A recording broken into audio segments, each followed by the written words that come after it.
Hello, I'm Evan Davies. I am the 512 band director at Bellevue Community School District in Bellevue, Iowa, and today is our last day of school, and it will have completed my 29th year of teaching, and I've taught in a lot of small school districts. Actually, this is the biggest school district that I've taught in my 29-year career, and our average graduating classes range from 50 to 60 kids. So I've been in a small school setting for a long time, so I've had a lot of challenges as a music educator, and I would say one of the biggest challenges that I have in our school is the balance between athletics and academics, and having kids that do both. It Throughout the years, it seems like the number of kids that participate in both the music ensembles and athletic groups has gone down a lot. And when I taught in Ennis, Montana,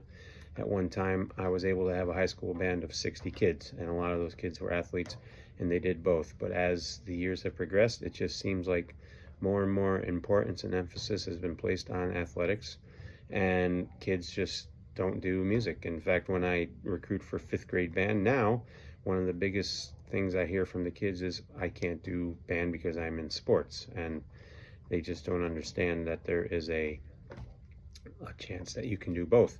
So I think that's a major part of a major problem with music education today, is getting the kids to be involved in our programs and making it known that it can be done. And I have athletes in my band today, but not as many as I used to. So, and we had an incident at our last concert with the choir side of it, where a kid ended up not coming to the concert because they ended up doing a sport that they weren't even like part of the team at that time, but the parents thought it was more important that they be there.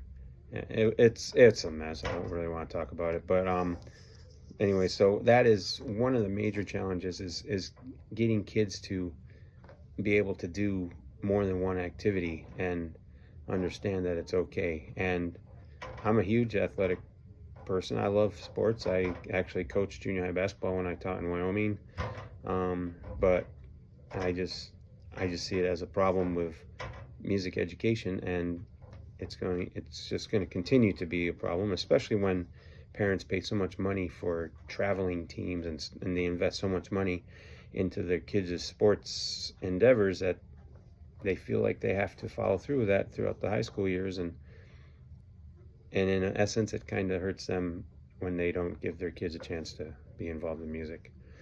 So yeah, that's one of the major issues that I think I've dealt with in 29 years, is having kids available for our ensembles. And I've learned over the years that you just got to focus on who you have and who you don't have. And then I'd say one of the like positive trends is the advancement of technology. When my first year of teaching, we didn't have internet in our school, so that's hard to believe. In fact, I didn't have a computer in my classroom. So we've come a long way since then, and I'd see the things like smart music and make music, and like music software like MuseScore. Like, I have a couple kids now in my high school group that just love composing because I introduced them one day to MuseScore, and now I've had one kid compose like 3 or 4 songs for our band to play, and he's, I think without that technology, he may not have ever gone down that road. I have kids, when we prepare for solo contests, they get on the Make Music account, and they have an accompaniment to practice along with, and it gives them some more incentive to practice at home rather than just taking their instrument home and taking the music out and practicing it. The electronics, the technology has made our jobs a little bit easier in an aspect of getting kids maybe motivated to practice more. But we'll be honest too, if you're a high school teacher, the kids don't practice as much as we want them to. But it's been a great tool for me. It helps them to have an accompanist when they're playing getting solos ready for contests. And I think technology has I think technology's been great, and having tuners on their phones has been great too. Before we start band rehearsals, a lot of kids get out their phones and they get the tuner app and they tune, which, you know, that saves us a lot of time. Next year will be interesting since our state just signed a cell phone law that kids can't have them in school, but we'll figure out a way for that. But I think technology has been one of the greatest things to come into music education and make our jobs easier, and kids can have a lot more success in music. So that's my thoughts on the assignment. I'm looking forward to the class, and we will talk more.